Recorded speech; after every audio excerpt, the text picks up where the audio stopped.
A Fox 45 News Project Baltimore investigation sparks a meeting between city schools and the city council. We will be live monitoring the hearing to see if your education concerns will be addressed. Plus, our team looks back at the jaw-dropping discovery that started it all. Everyone is disturbed about the photo. A mother has sent a photo of a school faculty member putting a shepherd's crook around her son's neck.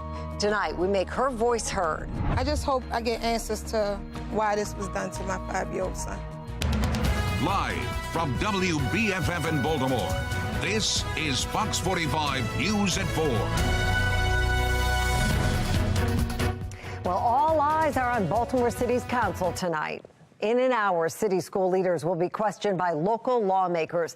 At the center of that questioning, how can 23 city schools produce 0 students of those tested proficient in math?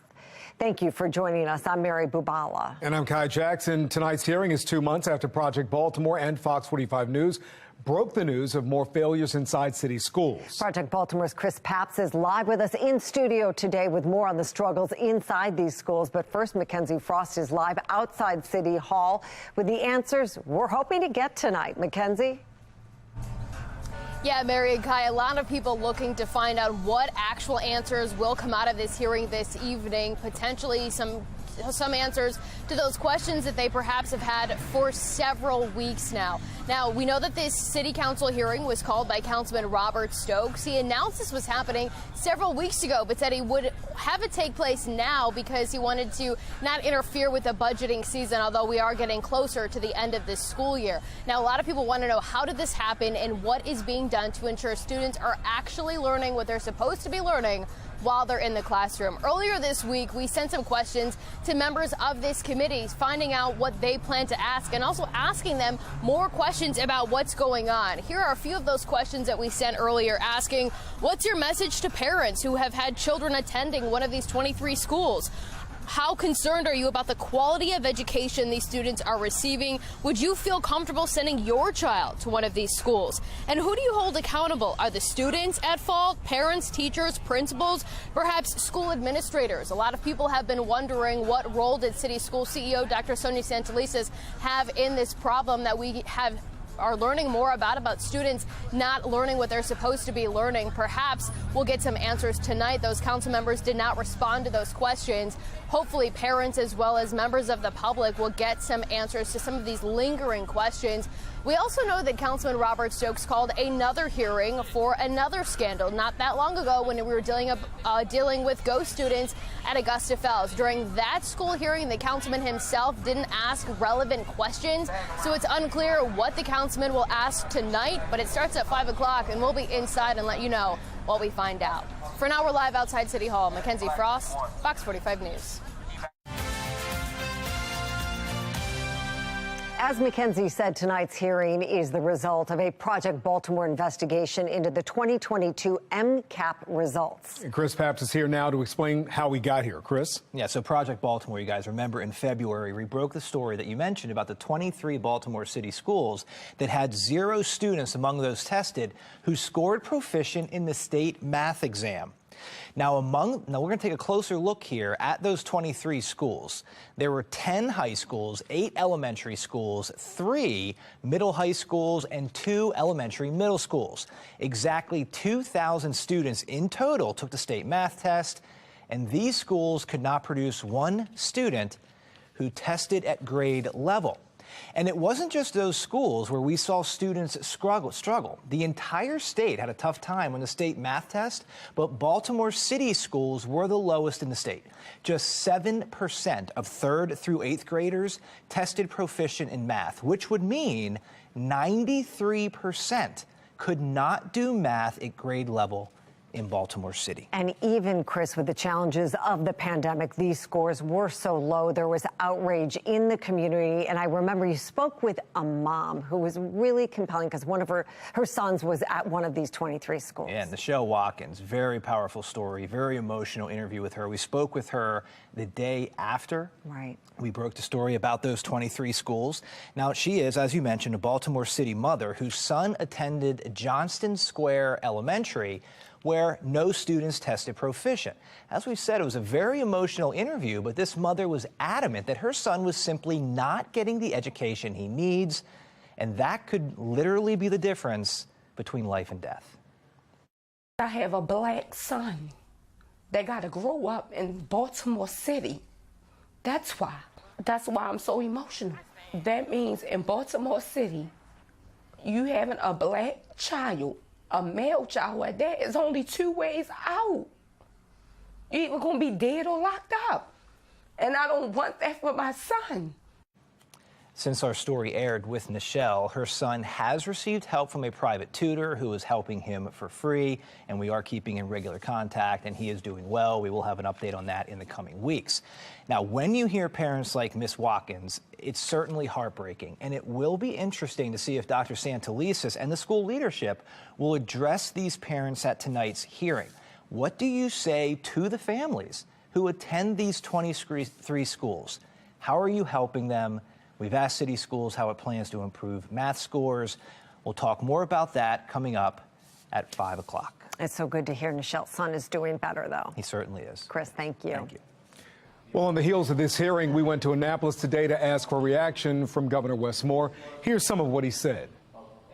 We are going to invest in education. It is the foundation for everything we're trying to get done, but we need to have greater measures of accountability as to how our systems are performing and how our students are best being served. Maxine Stryker will have the full reaction coming up at 4:30. And that brings us to our question of the day. Do you trust current state and local leadership to fix the problems in Baltimore City Public Schools? To make your voice heard, go to our website, foxbaltimore.com/vote. We'll check back in on the poll coming up at 4:30. Making headlines today, a Glen Burnie woman sentenced to life plus 80 years for kidnapping and killing another woman. A jury found Bobby Barncourt guilty of the murder of Tiffany Jones back in 2018.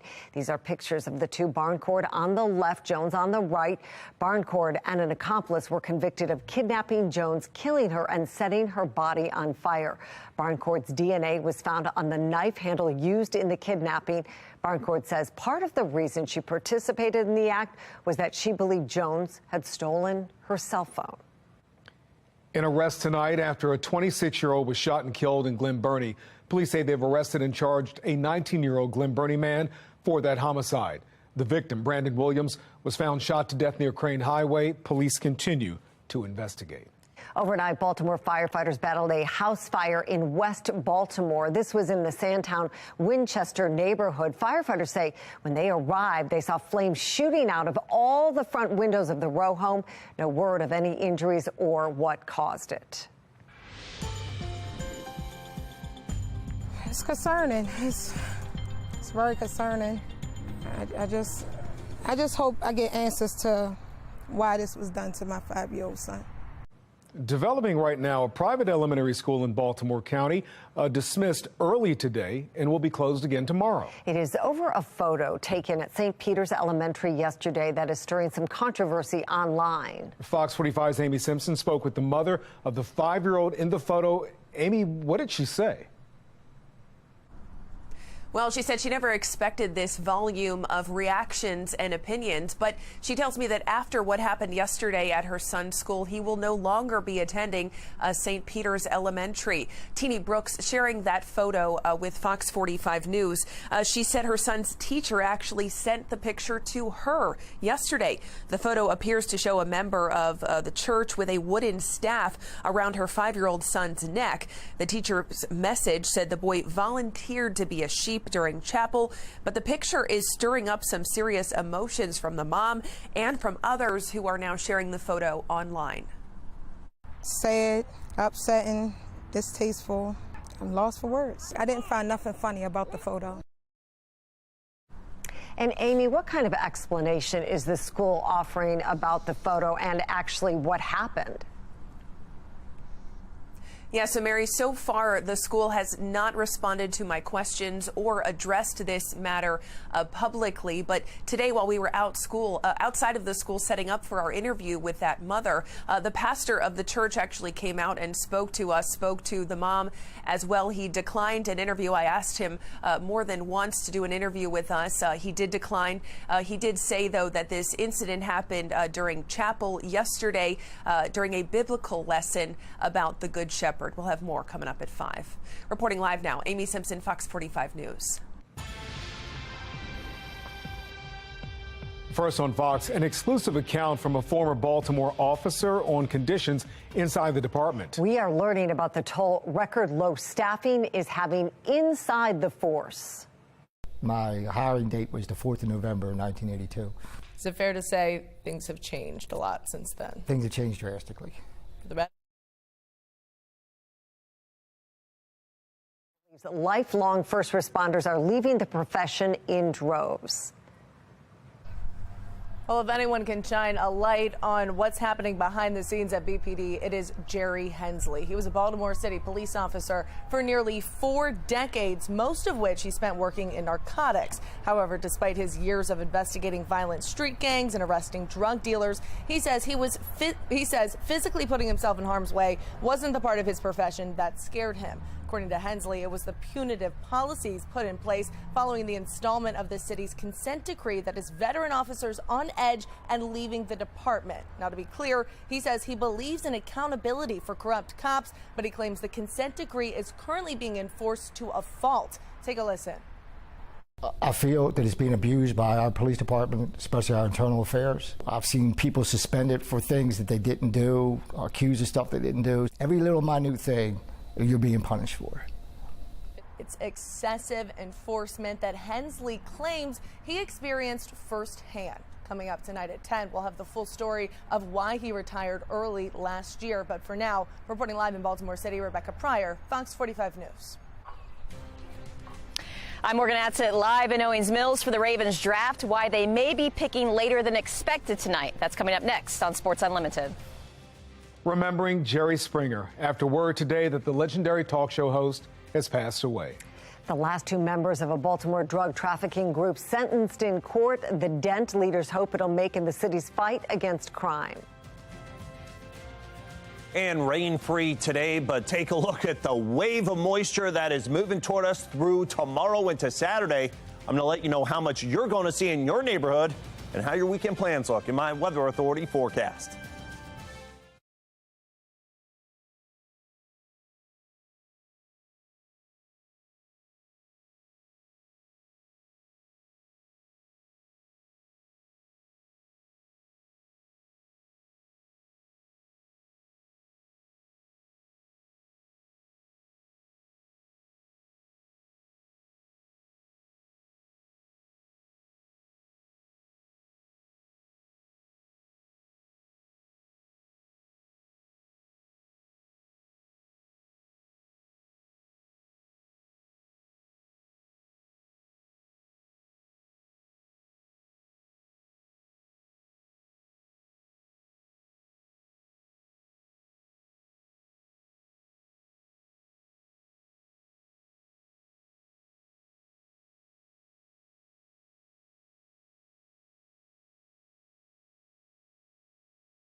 We are back now with the Fox Quad Box. Legendary talk show host and former Cincinnati mayor Jerry Springer has died at age 79. Springer's confrontational daytime show ran for 27 years.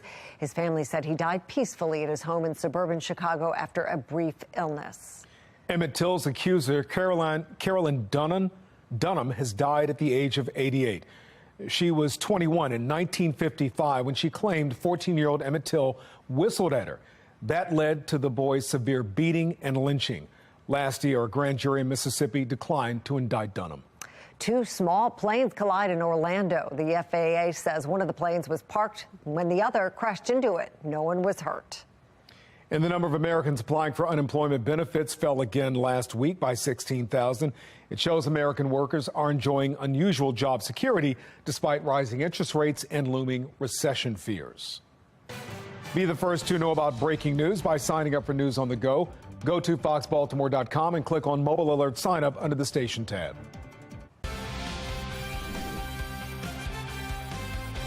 Well, today is officially draft day, and tonight we find out what the Ravens will do with the 22nd overall pick. Finally, right? Finally. Second. On paper, their biggest needs are corner, wideout, and edge, but general manager Eric DeCosta could be thinking something else entirely. That's right. Morgan Atzett is live in Owings Mills right now with more. Hi, Morgan. Hey guys, we will find out in a few hours, I promise. Something is going to happen tonight. Right now, as it sits, the Ravens have 5 picks. That's not a lot, and only 1 in the top 85 because they have no second rounder. But tonight, they are set to be on the clock, barring any trade at 22nd overall. This is the perfect trade back situation because of that low amount of picks. We're talking a lot of wide receivers and corners that could still be available in the mid to late 20s. Those are the Ravens' 2 biggest needs. They also need defensive line depth and interior offensive linemen, positions they'll look to draft with that best player mentality leading the way when on the clock tonight. In general, I think, secondary is always something that we can address. Offensive lines are always something. The defensive line that we should address. The receiver position, those positions where you need multiple guys to play.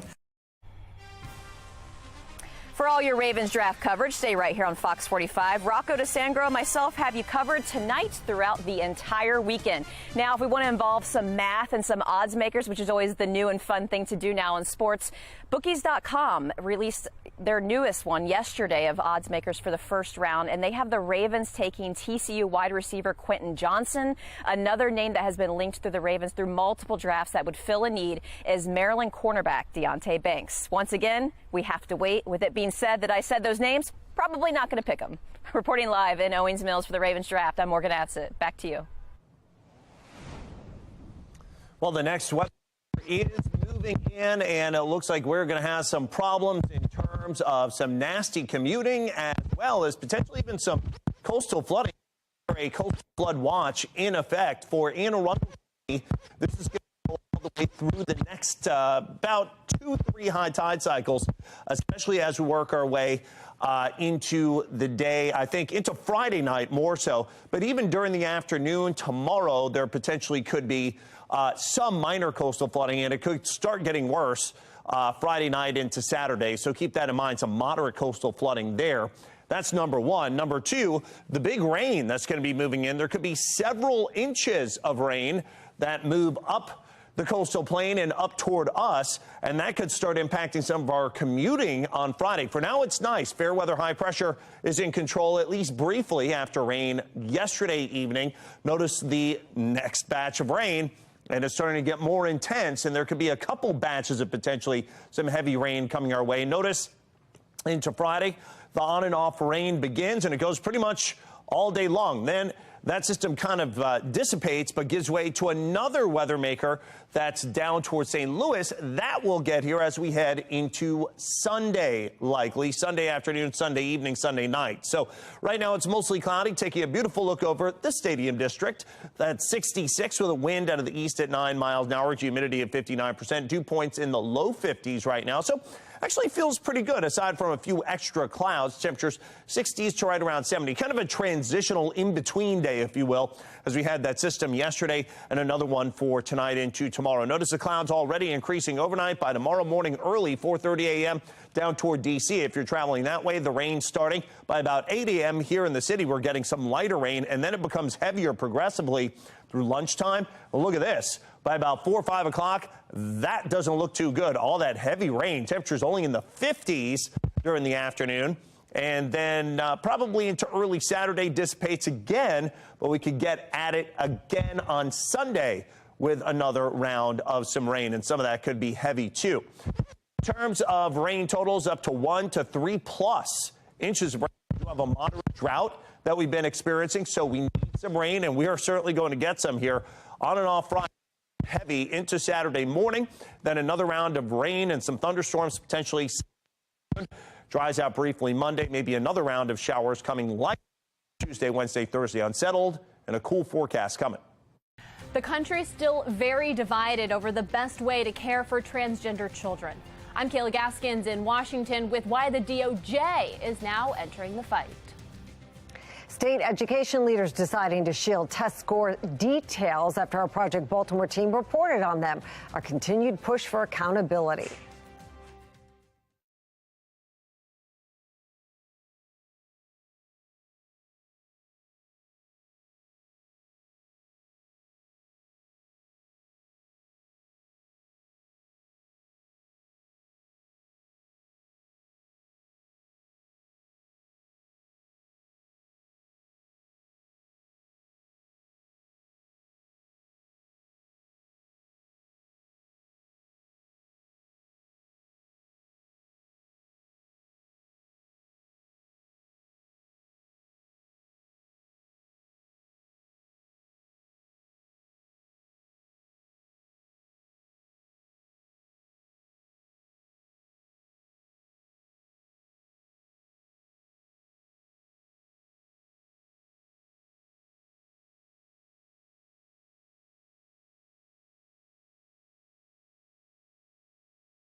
Republican lawmakers in Kansas have enacted what may be the most sweeping transgender bathroom law in the U.S. after overriding the Democratic governor's veto. Beginning July 1st, the law prevents transgender people from using restrooms associated with their gender identity. 8 states have similar laws that apply to school bathrooms. But this law in Kansas goes further and applies to bathrooms in locker rooms, prisons, and even domestic violence shelters. Critics fear this will prompt harassment of transgender people. And in Montana, the fight over how to care for transgender children is reaching a boiling point. The law being considered in Montana would ban puberty blockers and transition surgeries for minors, and is the latest battle over this issue being played out around the nation. National correspondent Kayla Gaskins has more from Washington. The latest transgender fight taking over Helena, Montana. If you vote yes on this bill, I hope the next time there's an invocation, when you bow your heads in prayer, you see the blood on your hands. We do know that there is help out there for them. However, help does not come out in the form of medically transitioning our youth, because that is permanent. Montana looking to join at least 10 other states in banning gender-related medical treatment for minors. I think that the reason that there's so much pushback is we are seeing lives destroyed, thousands of lives destroyed. The ban's already sparking lawsuits. Earlier this month, the ACLU sued Indiana for their new ban. In Florida, families of trans youth suing the state. The Department of Justice now entering the fight, filing a lawsuit in Tennessee challenging their state's ban. DOJ arguing the law violates the 14th Amendment's Equal Protection Clause. Tennessee's Republican Governor Bill Lee responding to the suit with a tweet writing, quote, "This is federal overreach at its worst," vowing to push back. President Biden and his administration reaffirming support of trans minors. But across the country of late from some of our friends on the extreme right, LBT students and teachers are under attack from hateful laws. The American Pediatric Association among those who support giving minors what they call gender-affirming care, arguing withholding care increases the risk of suicide. Minnesota attempting to counter these bans by passing a bill last week establishing the state as a trans refuge for kids denied gender care elsewhere. Some Republican-led states looking to pass even more restrictive bans. A bill introduced in Oklahoma would ban anyone under the age of 26 from receiving transgender medical care. In Washington, I'm Kayla Gaskins. Investigators believe they have arrested and charged all members of a drug trafficking group in Baltimore. How they hope this will lead to safer streets in the ongoing battle. It's dishonest. It's hiding the ball. It's hiding the truth from parents. The state decides to hide details of test scores after our Project Baltimore investigation, the call for transparency.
A much anticipated hearing is expected to get underway in about 30 minutes inside Baltimore City Hall.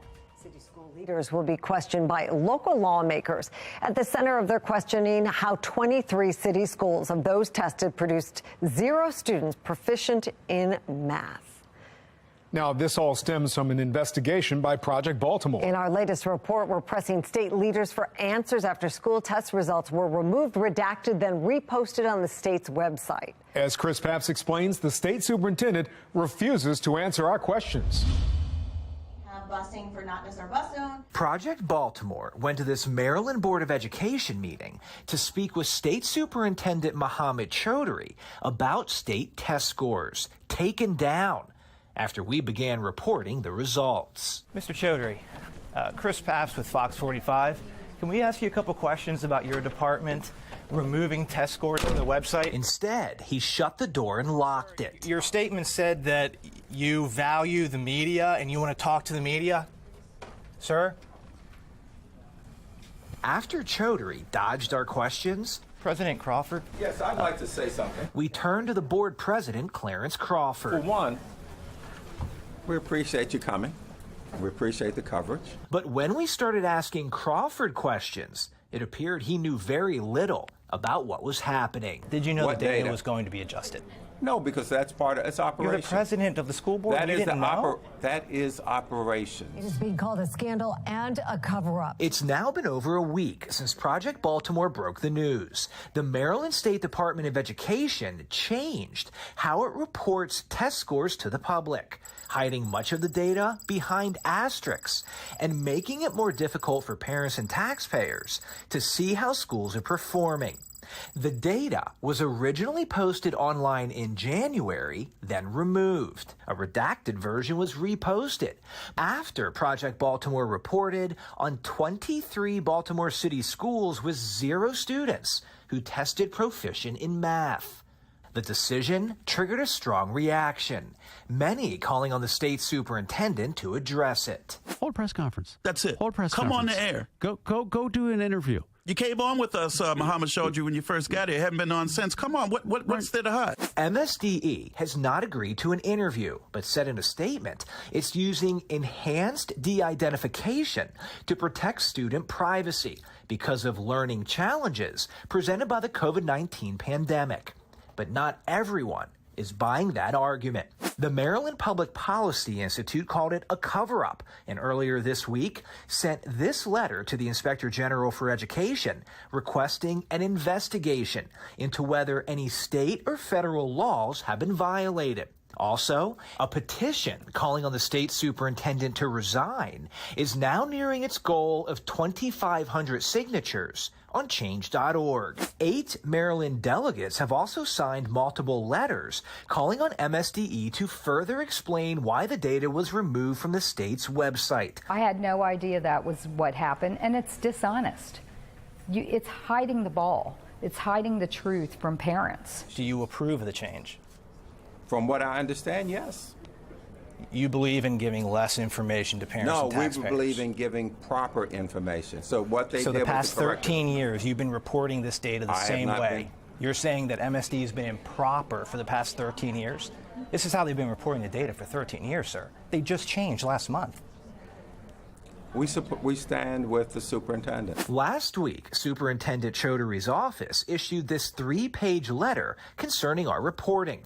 At least 6 times, this letter said changing the data was federally required. But the U.S. Department of Education's website offers guidelines, not mandates, for protecting student privacy and says these decisions are left up to the individual state. So we asked Crawford about that. We have our position. You have our position in writing. So again, we encourage you to continue to report. We're happy to have you report. We then asked why the data was only redacted for the state's lowest performing schools. If your argument is student privacy, doesn't the privacy of the highest performing schools matter too? We are, again, I'm going to refer you to the document from the superintendent. It doesn't answer any of these questions, and we've asked them. Okay. It doesn't answer any of them. Transformative education for the children in the state of Maryland. That is our priority. That's what we're all about. And we invite you to come and to see what we're doing and to share the information. And again, thank you very much. But you're not sharing information, sir. You're hiding information. That's the reason we're here. I'm Chris Pabst, and this is Project Baltimore. Big breaking news. We just received word that Lamar Jackson has agreed to a contract extension. Now, this comes as the NFL draft is set to begin in just a couple of hours. Our Rocco DeSangro is gathering more details and will join us in a moment with more. But Ravens' Lamar Jackson has agreed to terms on a contract extension. In the meantime, we're questioning Governor Wes Moore about the test results being removed today and asked if he was aware of it happening. Fox 45's Maxine Stryker joins us live with the governor's response. Maxine? Well, Kai, like President Crawford, Governor Wes Moore telling us today that he had no idea that the state would be removing, redacting, and then reposting those test scores. Take a listen to what he had to say. Governor Moore, did you know that the State Department of Education was going to be redacting the test scores? Do you support that decision, especially when it comes to Baltimore City schools, many of which we know are doing very poorly? 23 schools had 0 students proficient in math. The fact that there is not the level of coordination between the Department of Education and the governor's office is something that needs to be fixed. It's something that needs to be addressed, where it is an independent body. It's an independent structure. And while we respect that, we also understand that we've got to do better when it comes to being able to present accountable, transparent results in our public education system. Now, I followed up asking the governor if he thinks that the test scores should be put back online and if he would call for an investigation into the State Department of Education. We'll have those answers coming up at 5 o'clock. Live for now in Baltimore, Maxine Stryker, Fox 45 News. Maxine, thank you. Baltimore police investigating yet another homicide. Around noon today, police say they found a man who had been stabbed at a home in West Baltimore. This was on Mosier Street near North Franklintown Road. The man died from his injuries. This is the second violent incident on Mosier Street this week. On Monday, a 37-year-old man and an 18-year-old were shot near North Calhoun Street. Police were able to catch a suspect fleeing the scene. Well, the 2023 legislative session is over, but Baltimore City crime still front and center in Annapolis. Fox 45's Vincent Hill joins us right now with a proposed change to a current policy aimed at giving more protections to witnesses. Vincent. Yeah, Kai, 87 homicides, 107 non-fatal shootings, but the number of people arrested not even in the double digits. But the governor's office is hoping to change that by changing when a witness can be relocated. Now, the Victim and Witness Assistance Relocation Program is state funded, but here in Baltimore City, a stop snitching culture has plagued the city for years. Residents telling Fox 45 News they don't want to become the next victim found dead on Baltimore streets. Currently, Baltimore policy requires that a threat to inflict serious bodily injury to a witness has been made or threatening communication. The governor's Victim Service Policies Office says they're looking to change that. Currently, the witness relocation policy throughout the state limits any type of relocation efforts until after an arrest. So we're working to broaden that. Obviously, people are in the greatest danger pre-arrest in the immediate hours after an offense. According to Amador, relocation will be available for any crime if there's reasonable belief that witness could be in danger. Vincent, thank you. Now, the last 2 members of a Baltimore drug trafficking organization now know their fate after being sentenced in federal court. Experts say it's a small battle won in the city's unending war on the drug trade. Fox 45's Alexa Ashwell joins us live in studio now with what it will take to eradicate drug trafficking organizations in Baltimore. Alexa? Kai, Mary, experts say here in Baltimore, and it will take a lot more manpower and resources than what's already in place to get rid of them. Guns, drugs, a stash house, and workers. Ingredients that make up the countless drug trafficking organizations across Baltimore. They're LLCs set up in the middle of neighborhoods, terrorizing communities, causing violence, and instilling fear. Drug organizations are significant drivers of violent crime, particularly shootings and murders in the city of Baltimore. Many, if not most, of those crimes are very directly related to the illicit trade of drugs on the street. And in many cases, these are large-scale business operations. Just last month, officials announcing the takedown of a 33-member criminal enterprise accused of trafficking drugs like heroin, fentanyl, and cocaine, and committing acts of violence. Other organizations identified or dismantled this year alone include the 1800 Boys, the Anybody Gets It, or ABG, operating out of West Baltimore's Princess Plaza, Cherry Hills, Up the Hill, the NFL Gang, an acronym for the 3 neighborhood streets that mark its territory, and the WIC Squad. Still, other drug trafficking organizations exist and operate today. And former BPD Deputy Commissioner Jason Johnson says BPD simply doesn't have the manpower to fully get rid of the problem. Even when you take people off, meaning arrest offenders and incarcerate offenders, there are many more that are willing to step in their shoes. If you're making it harder to prosecute young people, if you're if you have a staffing problem in your police department, if you're not trying to incarcerate drug dealers, all of these things are going to contribute to an atmosphere that we have in Baltimore where getting involved in the drug trade is thought of as having very little risk. Johnson weighing in on what it will take for real change. A sustained effort at all levels of government and across the legislative branch of the city government, the elected representatives to Annapolis, the mayor, the police commissioner, the United States attorney, the state's attorney, all being on the same page, and a prolonged, sustained strategic effort to eradicate the illegal sale of drugs on the street. Many people, including Johnson, consider many of these drug trafficking organizations gangs, but neither city leaders nor BPD will use that term when talking about these organizations. A spokesperson with BPD says the department goes by the federal definition. Alexa Ashwell, Fox 45 News. Alexa, thank you. Breaking news right now. Lamar Jackson agrees to a contract extension. Rocco DeSangro will join us in just a moment with what this means. And the commuter forecast as we head through this evening, going to feature some temperatures that are comfortable, but some extra clouds rolling in. I'll let you know when heavy rain could be a part of our forecast again, and it could impact some commutes. That's in my Weather Authority forecast.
All right, back to that breaking news regarding the Baltimore Ravens and star quarterback Lamar Jackson. Let's go right to Rocco DeSangro with the latest. Rocco, hit it.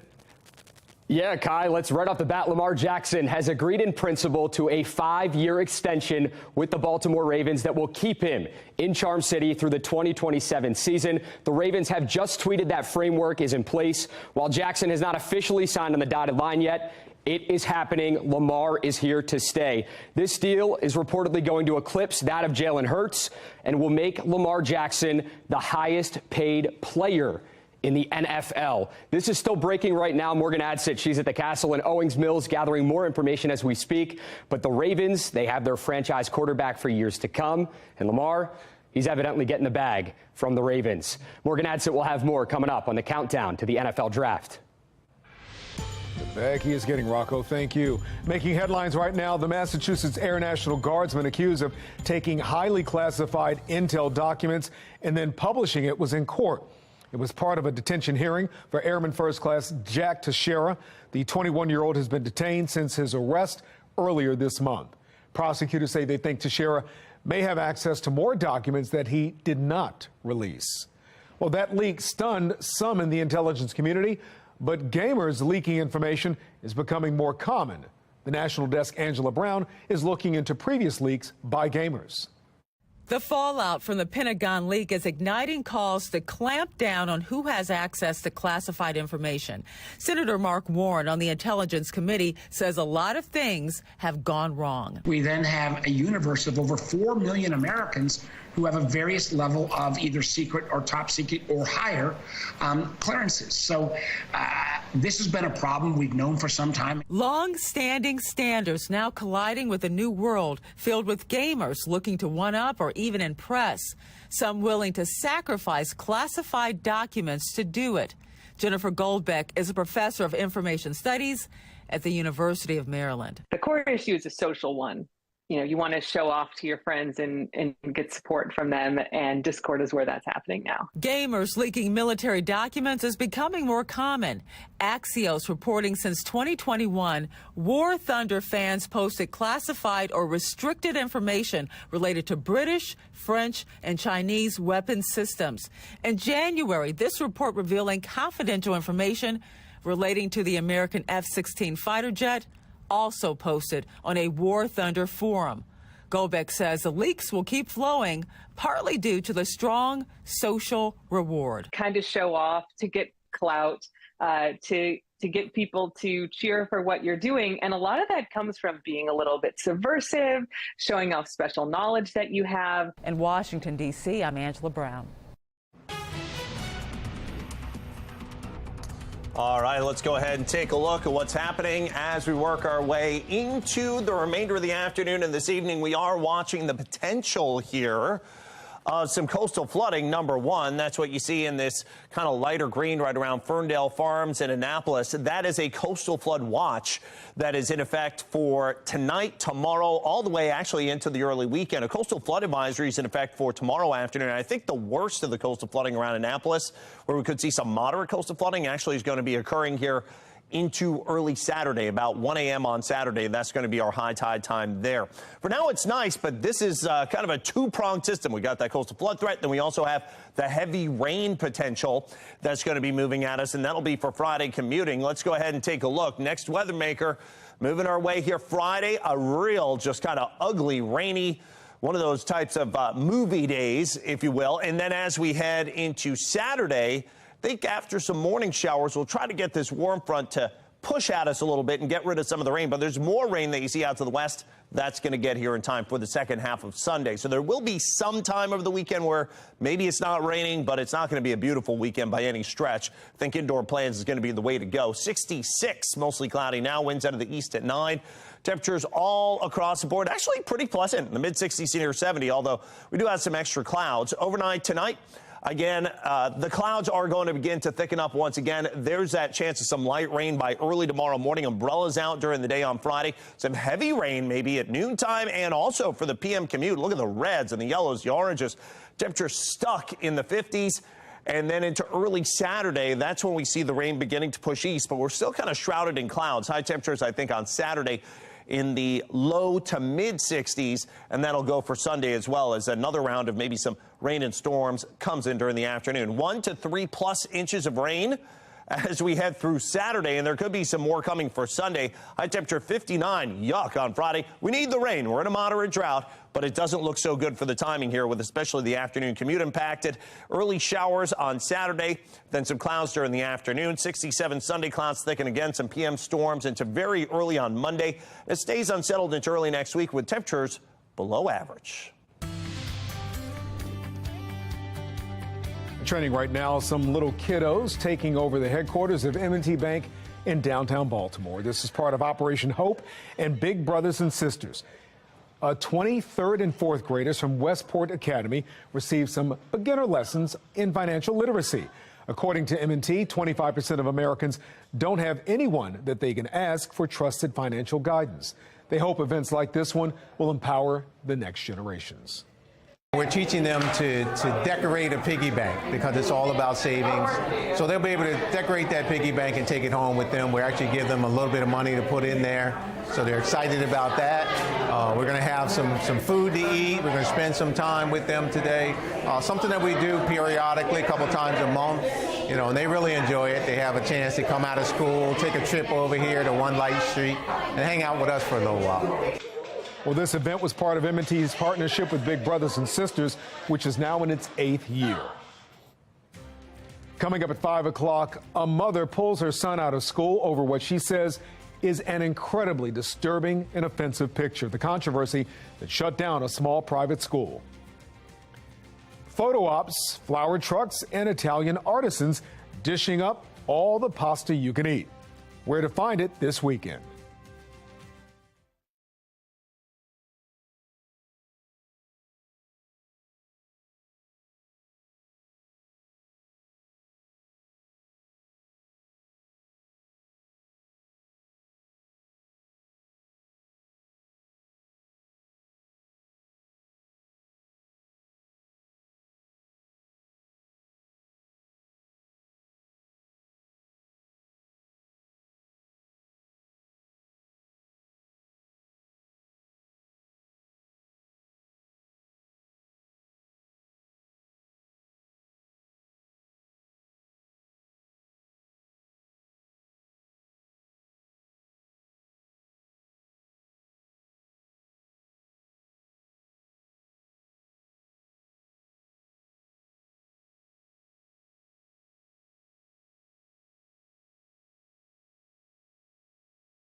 Flowers, bouquets, and all the Italian food you can eat. Meteorologist Amy Aronson has a preview of the Italian Festival of Spring happening this weekend. Yeah, we're here at the Annapolis Town Center where they are getting all ready for spring. And this weekend, the Italian Spring Festival is coming up.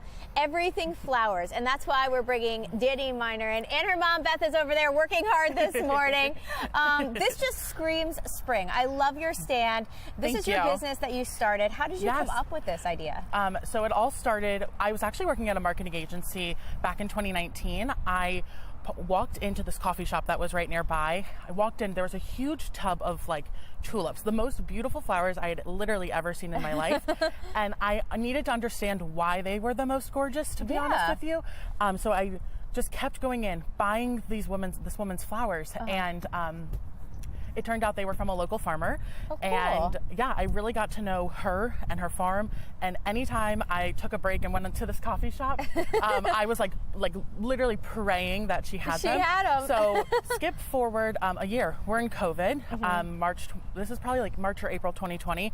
I told my mom, I was like, okay, we have to find something safe that I can do to just like get out of this house. Stay busy. Very extroverted. We're both extroverted. So I was like, maybe we can like go get her flowers. It's that time again. Yeah. And so as we're there, my mom was really great, and she said to me, Danny, this is the happiest I've ever seen you when we were on her farm. She left the tulips out for us. It was like the safest thing we could do. And then throughout that next summer of like 2020, some of the safest things that we could do were go to some of these flower farms and really understand. And we did some pick your owns, and it was just like the best. So throughout that next year, we really did some planning of how we can really get into working with flowers and how we can also bring some of the locals then with and connect the community with the local flowers. That's great.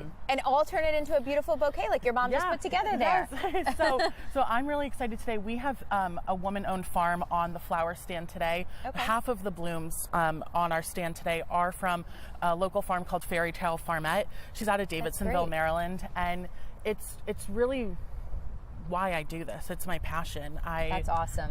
So we make sure through Maryland's growing season, we are open all year, but through Maryland's growing season, so really the March to like Halloween time, we really are incorporating local into everything that we do. That's great. Not only are you going to be out here Saturday at the Annapolis Town Center for their festival, people can find you all around if they want to get in touch and get some of these beautiful flowers and bouquets. Yes, that's exactly right. We're all around Annapolis, all around Baltimore, whether it's farmers markets, vendor events.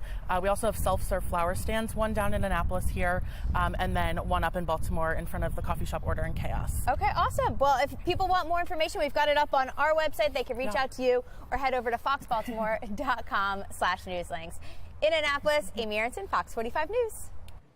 Coming up on Fox 45 News at 5 o'clock, a meeting on failing city schools is about to start. The answers we're hoping to get from officials about failing schools and students. And breaking news, quarterback Lamar Jackson sticking with the Baltimore Ravens, word of a contract extension. Rocco and Morgan will have all the highlights coming up.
breath. A meeting just getting underway right now at Baltimore City Hall on failing schools. The latest on the controversy surrounding test failures and the decision to remove public test scores. A mother pulling her child from school over a concerning picture. Why St. Peter's Elementary is shut down for a couple days over the controversy. And a deal is done. What we're learning about the reported mega deal between Lamar Jackson and the Ravens. Wait until you hear this one. Live from WBFF in Baltimore, this is Fox 45 News at 5.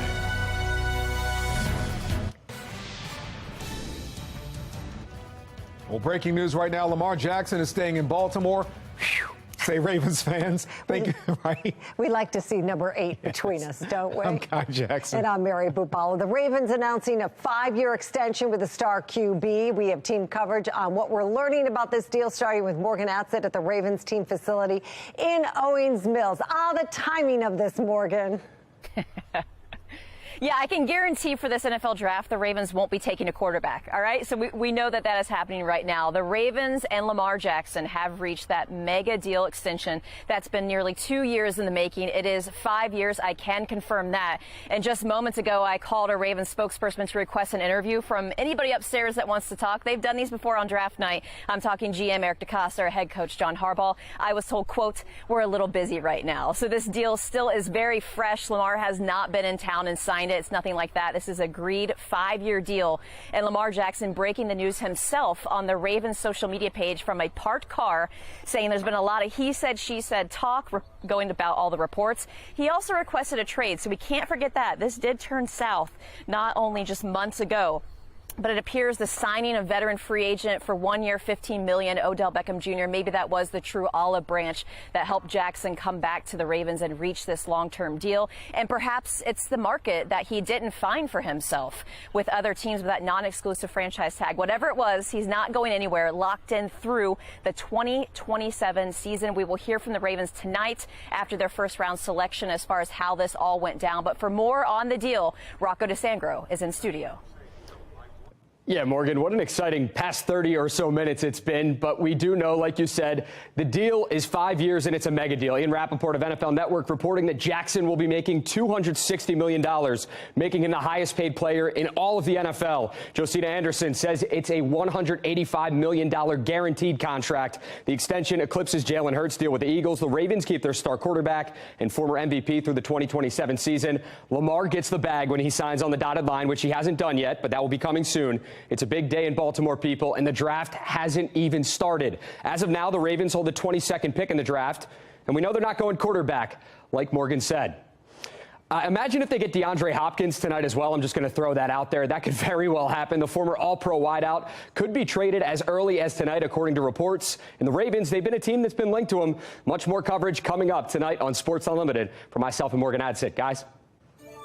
Rocco, thank you.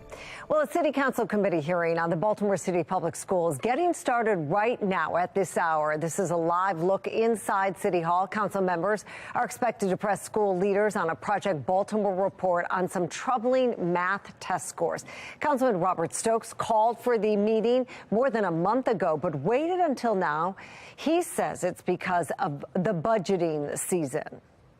Now, here are some of the questions that we sent to city council members before the hearing.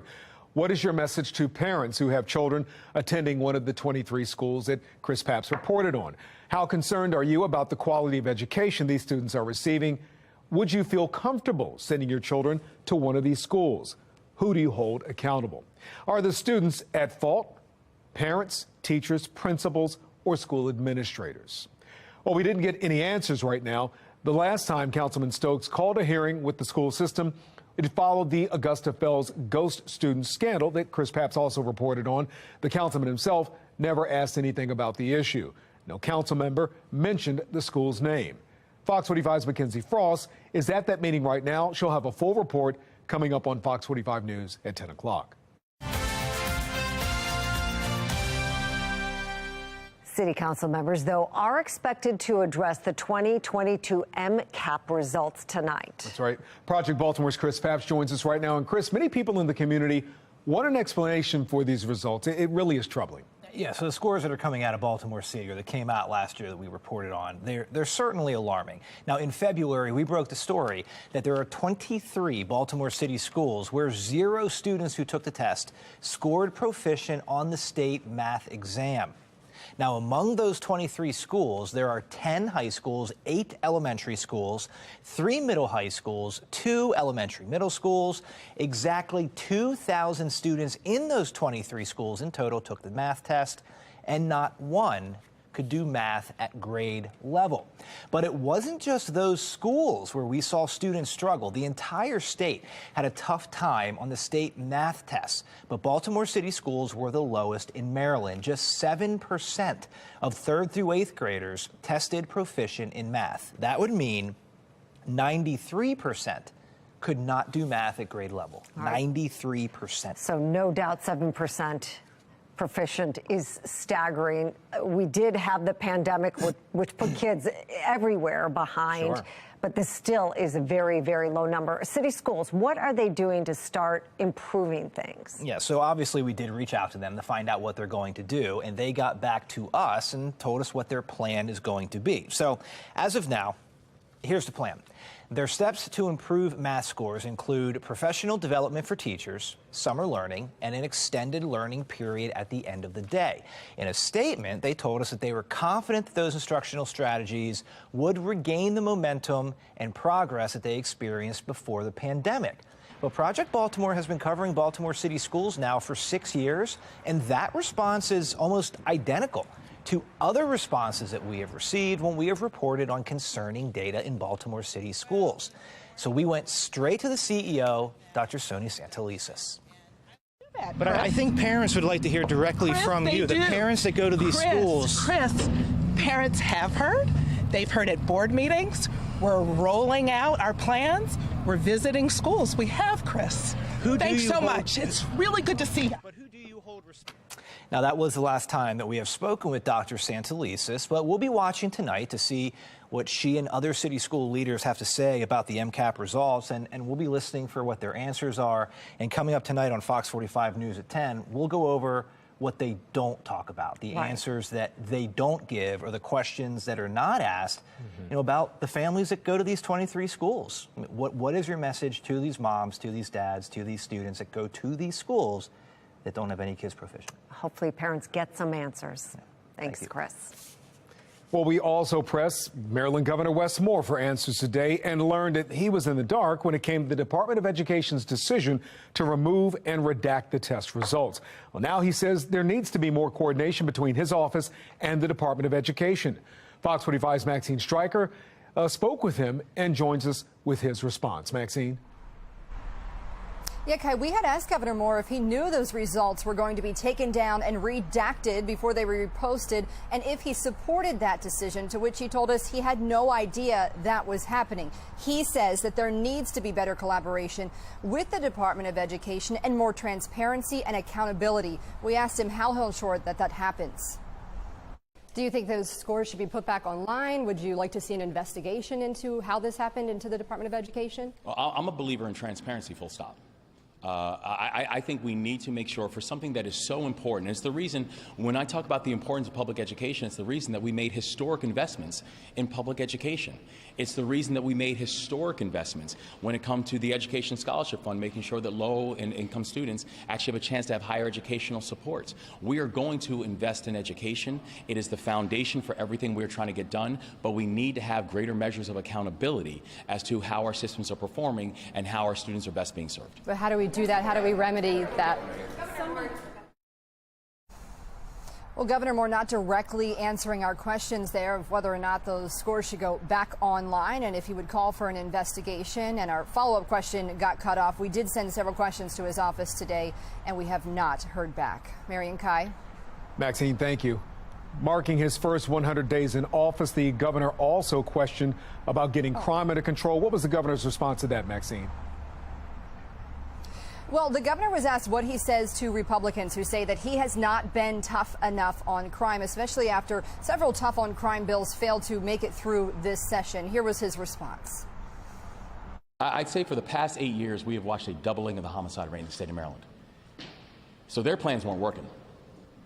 For the past 8 years, we have watched a doubling of the rate of non-fatal shootings in the state of Maryland. Whatever was being done before, that wasn't working, because we've continued to watch our communities feel less safe. For people who say that we're not moving aggressively enough, A, I think they're not paying attention to what we're actually doing, and B, it's interesting that they're not acknowledging, and I'm asking where they were for the past 8 years.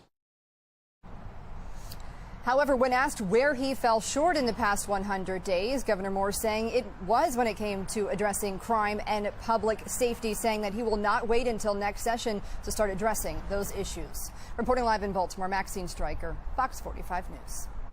Well, that brings us to our question of the day. Do you trust current state and local leadership to fix the problems in Baltimore City Public Schools? To make your voice heard, go to foxbaltimore.com/vote. It's concerning. It's very concerning. I just hope I get answers to why this was done to my 5-year-old son. A private elementary school in Baltimore County dismissed early today and will be closed again tomorrow as a photo taken at St. Peter's Elementary stirs controversy online. Fox 45's Amy Simpson spoke with the mother of that 5-year-old in the photo. Amy, what did the mom have to say? She said she didn't expect this volume of reactions and opinions, but after what happened at her son's school yesterday, she said he will no longer be attending St. Peter's. I didn't find nothing funny about the photo. Outside of St. Peter's Elementary today, I received a text from his teacher with a picture of my son's. A mom describing this photo of her 5-year-old son. The photo appears to show a member of the church with a wooden staff around her 5-year-old son's neck. Teenie Brooks shared the photo with Fox 45 News. Sad, upsetting, distasteful. I'm lost for words. A photo she said her son's teacher sent yesterday with a message saying he volunteered to be a sheep in chapel. Isn't this cute with a laughing face? Brooks said her son thought he'd get to dress up in a sheep's costume, but the picture sent home, instead stirring serious emotions from this mom and others sharing the photo online. I just want everybody to see in 2023, race is still going on. Setting up for our interview this afternoon, the pastor of St. Peter's Lutheran Church came outside for an impromptu conversation with this mom and her son. The pastor declining twice to do an interview with Fox 45 News, but said the photo was taken during a lesson about the Good Shepherd. It's concerning. It's very concerning. I just hope I get answers to why this was done to my 5-year-old son. Now, St. Peter's Elementary has not responded to our questions today and has yet to address this issue publicly. The pastor said they may not do so until tomorrow. Reporting live tonight, Amy Simpson, Fox 45 News. There's been an arrest tonight exactly 2 weeks after a 26-year-old was shot and killed in Glen Burnie. Anne Arundel County police say they arrested and charged a 19-year-old Glen Burnie man for that homicide. The victim, Brandon Williams, was found shot to death near Crane Highway. Police say the investigation continues. Overnight, Baltimore firefighters battled a house fire in West Baltimore. This was in the Sandtown Winchester neighborhood. Firefighters say when they arrived, they found flames shooting out of all the windows of the upper floors of the row home. No word on any injuries or what caused the fire to start. What will it take to stop drug trafficking in Baltimore? The efforts from federal prosecutors to crack down on organized crime. The homelessness crisis, a lack of preschool and public library funding. Talking to a taxpayer advocate about the biggest concerns from Baltimore residents over the city's new budget. And if you're going to try to enjoy some of this nice weather today with a little bit of grilling outside, it looks good this evening. Temperatures falling from the 60s into the 50s, but clouds gradually increasing once again. I'm going to let you know when we're going to have some heavy rain in our forecast, and we need it. But it's going to affect some commutes. It's in my Weather Authority forecast.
As if you didn't know it, it's draft.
Be some drought busting moisture. We've got a moderate drought once again in effect, so that's going to help us out. Lasted to early Saturday, commuting on Friday a mess. Some afternoon thunderstorms on Sunday. Could see a shower or two all day long, but I think the heaviest rain comes in afternoon, evening.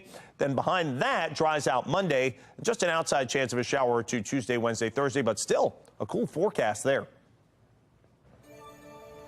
Jonathan, thank you. Legendary talk show host and former Cincinnati Mayor Jerry Springer has died. He was 79 years old. Springer's confrontational daytime show ran for 27 years. His family says he died peacefully at home in suburban Chicago after a brief illness. Well, what are the top concerns for Baltimore taxpayers? Breaking down what residents had to say during their first chance to air their issues with the city budget. New economic numbers are out, and some say a recession is on the way. I'm Scott Thuman with Reaction and how it could impact the race for the White House.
Is America on the verge of a recession? The speculation growing tonight after some key economic numbers fell short of expectations. Sinclair's chief political correspondent Scott Thuman looking at those numbers and has new reaction from Washington. For every White House, the goal is a fast-churning economy, but new numbers show it was more of a crawl in the first quarter, a sluggish 1.1% growth. Coupled with a series of interest rate hikes fueling more speculation, a recession is on the way. I agree. Yes, we are seeing a slowing economy. We're probably going to descend into a recession. Look at the trend. We started the quarter, came into the year on a high note, and ever since then, the economy has been slowing down. The uncertainty intensifying due to the ongoing fight between President Biden and Republicans over raising the debt ceiling so America doesn't default. This is about whether we pay bills we've already incurred. At the end of the month, you don't balance your checkbook by tearing up your credit card bill, you pay it. And to not do that would just, as I say, be catastrophic. An overwhelming majority of voters, 70%, feel the economy is getting worse. Only 23% said better. And more say his actions are hurting than helping. Republicans putting full blame on Democrats, a message sure to dominate on the 2024 trail. By defeating Joe Biden, I will save your economy, I will save your retirement accounts, and I will save your jobs. We had the greatest job history of any president ever. Though Biden argues otherwise, citing new investments in infrastructure, domestic energy production, and cheaper health care. We've created 12 million new jobs. We've created 800,000 manufacturing jobs. We have economic growth moving. But President Biden knows another number hangs in the balance if he can win another 4 years, since voters say the economy is their number one issue. On Capitol Hill, I'm Scott Thuman. How to stop drugs from flooding into our city, the new efforts from federal officials to combat gangs in Baltimore.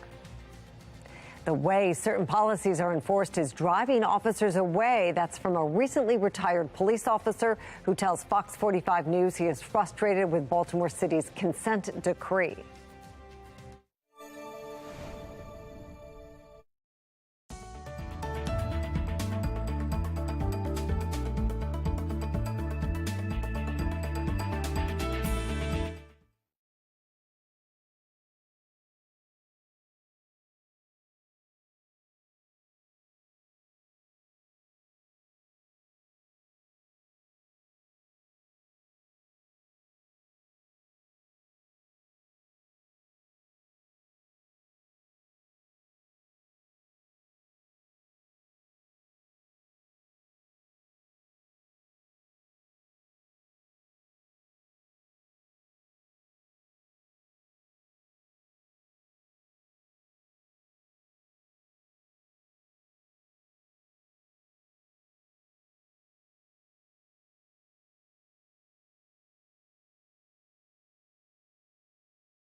It's a hard job to be a police officer.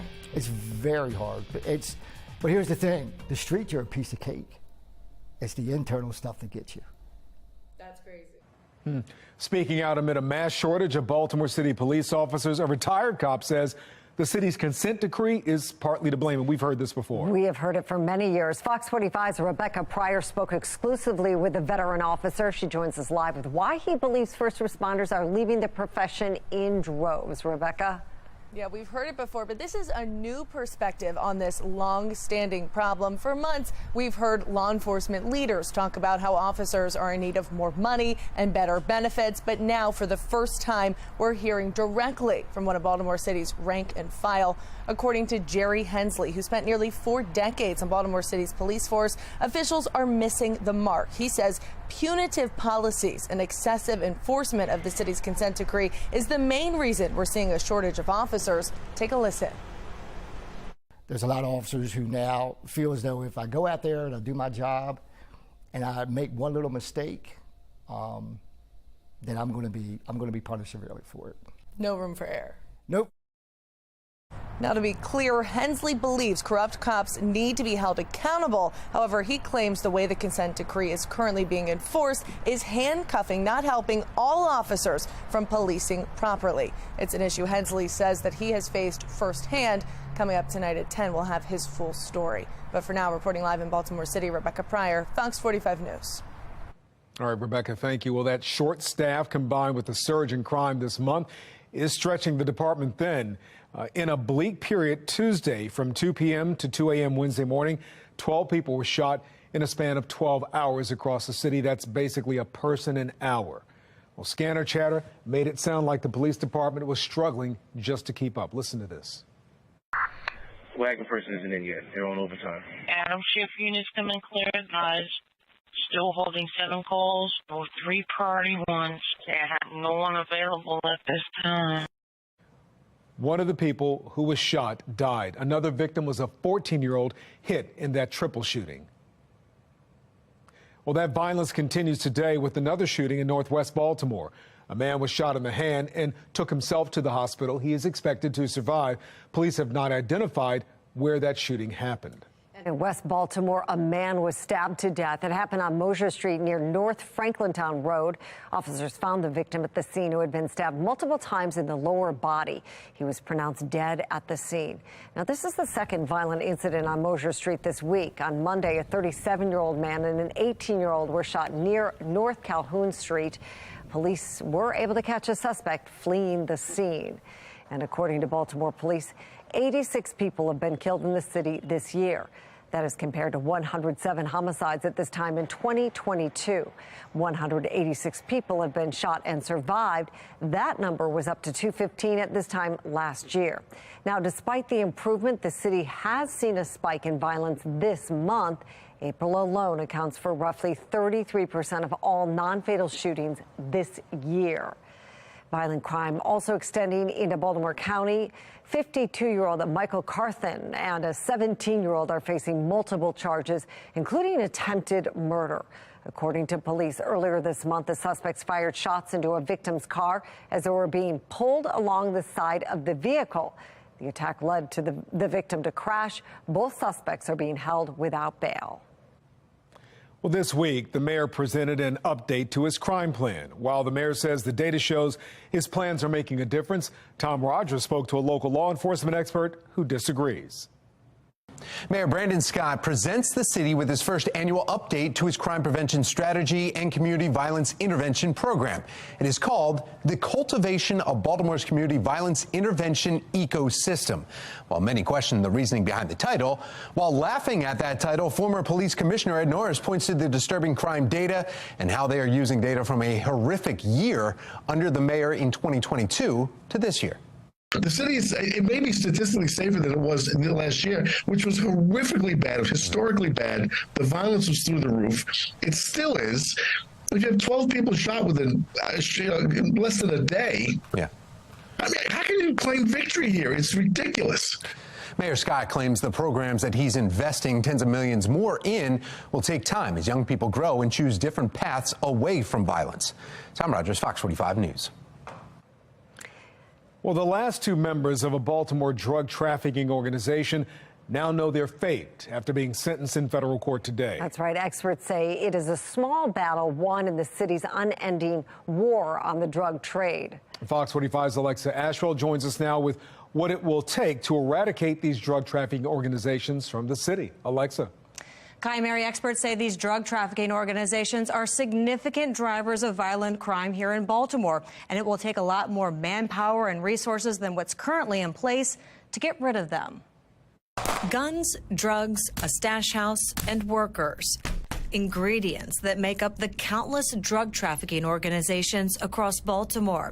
They're LLCs set up in the middle of neighborhoods, terrorizing communities, causing violence, and instilling fear. Drug organizations are significant drivers of violent crime, particularly shootings and murders in the city of Baltimore. Many, if not most, of those crimes are very directly related to the illicit trade of drugs on the street. And in many cases, these are large-scale business operations. Just last month, officials announcing the takedown of a 33-member criminal enterprise accused of trafficking drugs like heroin, fentanyl, and cocaine, and committing acts of violence. Other organizations identified or dismantled this year alone include the 1800 Boys, the Anybody Gets It, or ABG, operating out of West Baltimore's Princess Plaza, Cherry Hills, Up the Hill, the NFL Gang, an acronym for the three neighborhood streets that mark its territory, and the WIC Squad. Still, other drug trafficking organizations exist and operate today. And former BPD Deputy Commissioner Jason Johnson says BPD simply doesn't have the manpower to fully get rid of the problem. Even when you take people off, meaning arrest offenders and incarcerate offenders, there are many more that are willing to step in their shoes. If you're making it harder to prosecute young people, if you're if you have a staffing problem in your police department, if you're not trying to incarcerate drug dealers, all of these things are going to contribute to an atmosphere that we have in Baltimore where getting involved in the drug trade is thought of as having very little risk. Johnson weighing in on what it will take for real change. A sustained effort at all levels of government and across the legislative branch of the city government, the elected representatives to Annapolis, the mayor, the police commissioner, the United States attorney, the state's attorney, all being on the same page, and a prolonged, sustained strategic effort to eradicate the illegal sale of drugs on the street. Many people, including Johnson, consider some of these drug trafficking organizations gangs, but city leaders nor BPD agree. A spokesperson with BPD saying the department goes by the federal definition. Alexa Ashwell, Fox 45 News. Alexa, thank you. Well, today marks 100 days in office for Maryland Governor Wes Moore. Today he held a swearing-in ceremony for Paul Montero, the secretary of his newly established Department of Service and Civic Innovation. The Service Department has been one of the key initiatives since Moore took office. He's also passed bills focused on expanding voting access, expanding health care for trans Marylanders, and issuing new restrictions on legal firearm gun owners. Today, Governor Moore shared his plans for the next steps under his administration. That we're not going to wait until next January or the next legislative session to get done. Things like ensuring that we can deal with the issue of crime and public safety. We have made historic investments of $122 million in local law enforcement, $17.5 million going to Baltimore City alone, that we put $107 million into behavioral health and making sure that people are getting behavioral and mental health services and supports. So we have taken an all of the above approach in the way that we have funded and the way that we have focused on things like public safety. Well, the governor also stressed the need to work with local jurisdictions to address public safety while still leading from the state level to reduce violent crime. The public gets a chance to voice concern over the city budget to the mayor and the Board of Estimates. Megan Gillen spoke with taxpayer advocate David Williams about the top concerns from last night's meeting. It was the first taxpayers' night of 2023 in Baltimore City. Residents last night getting an opportunity to publicly voice their concerns to the Board of Estimates and to the mayor about the budget or any other issue. David Williams with the Taxpayers Protection Alliance sharing his thoughts on how it went. What was interesting was the first presentation was actually the budget of the city, and they're talking about how their revenues are going to increase by 4%, expenses 8%. So that puts the city in a really weird position when expenses are outpacing revenues. But then we heard from the people, and this was fascinating because there were a lot of problems in the city. And what I heard last night was I heard about homelessness. I heard about the Pratt Library, more funding for the Pratt Library, the lack of funding for preschool, and one particular preschool in Baltimore. David, were there any issues that were not addressed that you think should have been either last night or in the budget itself? I was really shocked by the lack of discussion about education. We have a system in Baltimore City that is failing the students, it's failing the teachers, and it's failing everyone right now. And I talked about the preschool funding, but there wasn't a bigger discussion about how much funding is going into this. Well, we are expecting another taxpayers' night to happen in May. I'm Megan Gillen, Fox 45 News. A Glen Burnie woman is sentenced to life plus 80 years in prison for kidnapping and killing another woman. A jury found Bobby Bankert guilty for the murder of Tiffany Jones in 2018. Now, these are pictures of those two, Bankert on the left and Jones on the right. Bankert, an accomplice, kidnapped Jones, according to police, at knife point, then tied her up, killed her, and set her body on fire. Bankert says part of the reason she participated in the act is that she believed Jones had stolen her cell phone. Revelation on the past of the National Guardsman accused of leaking government documents online. The latest in the Jack Teixeira case. Feeling a little stressed out on the job? I'm Liz Bonus. We talk to employee assistance professionals who tell us what we can all do to sort of feel a little better. It is just ahead. And primarily dry for tonight, but the rain comes in and in a big way for tomorrow. Just a real mess. On and off rain all day long. I'm going to let you know how much you're going to get in the rain bucket and how much it may quell our moderate drought. It's in my Weather Authority forecast.